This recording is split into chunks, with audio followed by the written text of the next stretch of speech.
Hello everyone. ये मेरा YouTube channel है टू टॉक अबाउट इक्विटीज़। तो हम इसमें इंडिविजुअल कंपनीज़ को डिस्कस करेंगे, थोड़ी बहुत इधर उधर की बातें भी करेंगे। तो मैं डायरेक्टली कंपनी पे आता हूँ, आईडीएफसी फर्स्ट बैंक। तो IDFC first bank over owned bank है जिसको खूब सारे रिटेलर्स ने खरीद लिया है।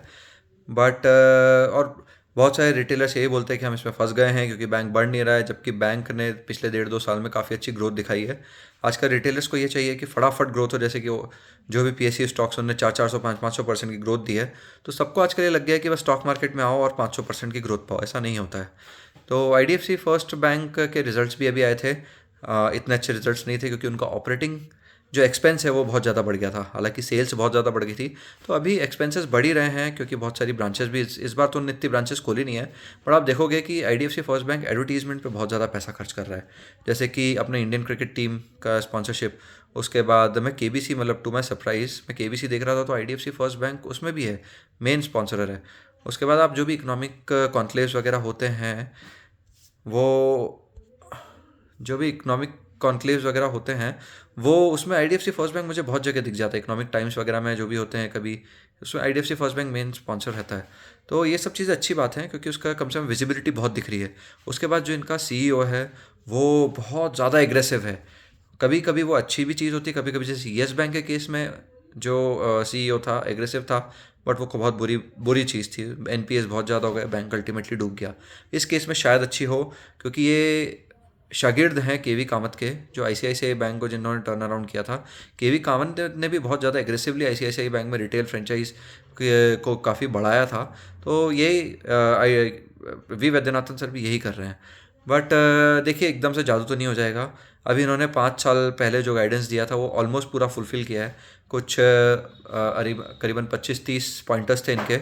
उनमें से ये मेरे ख्याल से मेजॉरिटी में 90% में ऑन ट्रैक है, बल्कि ओवर अचीव कर चुके हैं।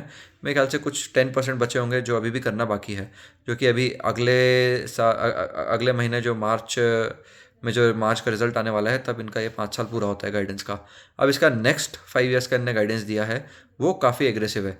पर लोग बस ये देख रहे हैं कि उन्होंने अपनी लोन बुक की जो गाइडेंस है, लोन ग्रोथ की जो गाइडेंस है वो कम कर दी है। 25% से 20% कर दी है। बट 20% में भी ओपेक्स, अभी ऑपरेटिंग लेवरेज भी आएगा इनके पास, सब कुछ आएगा। उसमें भी ये आराम से अपने पैट को 30% कैगर से ग्रो करेंगे। इन्होंने बोले ये कि करीबन 12-13 हज़ार करोड़ के प्रॉफिट तक पहुंचेंगे बाय FY 29। और उसमें भी ये बोला कि ये काफ़ी कंजर्वेटिव गाइडेंस है। तो मेरे ख्याल से हमको इनको मानना चाहिए, ये काफ़ी अच्छा कर सकते हैं। हाँ, आप एकदम जादू की उम्मीद मत करिए, पेशेंटली बैठे रहिए।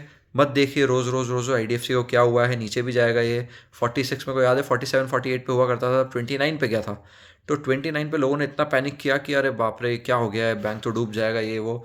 और उसके बाद से जो उसकी राइड चालू हुई है वो सीधे 100 के बाद ही जाके रुकी है। 100 के फिर नीचे आके अब 79 पे है।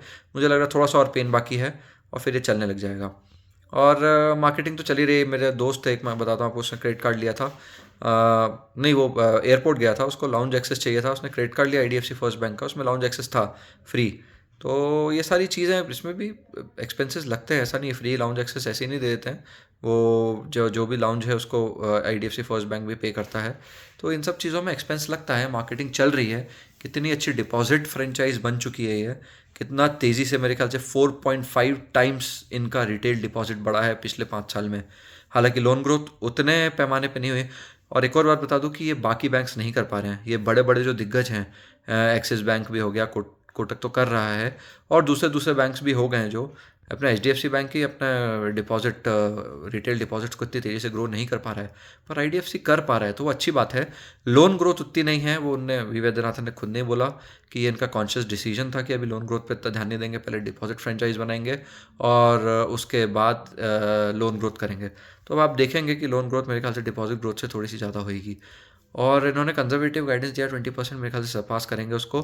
तो आई थिंक थोड़ा सा पेशेंस रखे, आईडीएफसी फर्स्ट बैंक में बड़े बने रहिए। मेरे ख्याल से मुझे लगता है आने वाले 5 साल में एक कंजर्वेटिव गाइडेंस ये होगा कि मतलब इससे नीचे तो नहीं होना चाहिए, 15-16-17% कैगर। और एक ठीक गाइडेंस जो मैं बोलूँ तो वो होगा 30% कैगर से इसका स्टॉक बढ़ेगा। 30-35% भी हो सकता है कैगर से, विच इज़ गुड। जो कि आपको मेरे ख्याल से 5 साल में 4 गुना दे देगा। 5 साल में 4 गुना इज़ गुड। ये जो फैंसी रैलीज अभी हो रही हैं, आप कौन से, आप हमेशा देखते हो कि आरईसी चल गया है, आरएससी चल गया है।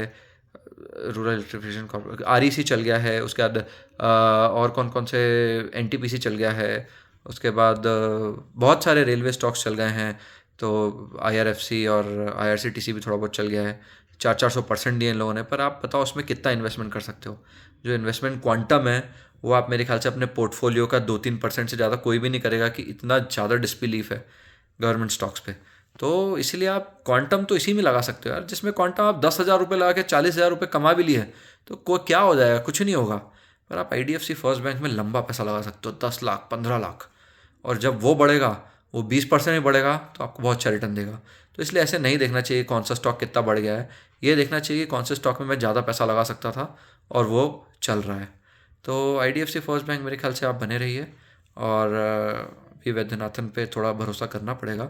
हालांकि ये है कि वो न्यूज़ चैनल्स में भी बहुत आते हैं, आजकल तो कम कर दिया उन्होंने, बट एक दो चीज़ें उनकी मुझे भी अच्छी नहीं लगती है, पर ठीक है, मतलब he is not a God. तो जैसे कि हमेशा वो कैपिटल फर्स्ट को बीच में ले आते हैं, कि कैपिटल फर्स्ट के डेज़ में हमने इतनी डिपॉजिट, रिटेल डिपॉजिट ग्रो करी थी, लोन फ्रेंचाइज हमारा ऐसा हो गया था, वैसा हो गया था। कोई भी क्वेश्चन करो तो वो ऐसा करते हैं। उसके एनपीएस की बात कर लो, स्लिपेजेस की बात कर लो, किसी भी चीज़ की बात कर लो, तो एक और चीज़ आरओई अभी इनका अभी बहुत कम दिख रहा है। मेरे ख्याल से इन्होंने वो गाइडेंस भी बहुत अच्छा दिया, 17-18 का ROE in 5 years, which is good. 10.3 या 10.5 है अभी, सीधे 17-18 का बोल रहे हैं वो। इनका निम बहुत अच्छा है, निम इनका मेरे ख्याल से इंडस्ट्री में बेस्ट है, 6 पॉइंट समथिंग, 6.20 या समथिंग। उसके बाद नेट इंटरेस्ट मार्जिन के अलावा मेरे ख्याल से काफ़ी चीज़, अभी क्रेडिट कार्ड का बिजनेस ये बोल रहे हैं कि प्रॉफिटेबल हुआ नहीं है। क्रेडिट कार्ड में के बिजनेस में इनको बहुत अच्छी ग्रोथ मिलेगी आगे जाके। उसके बाद लोन्स भी मेरे ख्याल से अब थोड़ा कंजर्वेटिव करेंगे ये, इतना ज़्यादा पर्सनल लोन, थोड़ा थोड़ा पर्सनल लोन के अलावा भी बहुत कुछ करेंगे, तो वो भी एक बहुत अच्छी बात है। तो मेरे ख्याल से benefit of doubt IDFC first bank को देना चाहिए। मैनेजमेंट ऐसा लग रहा है कि अच्छा है, केवी कामत के पद चिन्हों में चलने वाला मैनेजमेंट है। तो let's see and let's hope for the best कि 30-35% कैगर से अब हमारा स्टॉक ग्रो करे। 1-2 महीने का पेन और बाकी है, मेरे ख्याल से चलेगा। मेरे ख्याल से तो अगला रिजल्ट भी अभी वैद्यनाथन ने बोला है अगला रिजल्ट भी गुड, और उन्होंने ये भी गाइड किया है कि FY25 Q3 Q4 के रिजल्ट आप देख लीजिएगा। तो मुझे तो ऐसा लग रहा है कि कम से कम 25% की ग्रोथ आने वाली है। 25% ग्रोथ मतलब 900 करोड़ के पास जाने वाला है एक क्वार्टर का रिजल्ट, विच इज़ गुड। ठीक है, थैंक यू।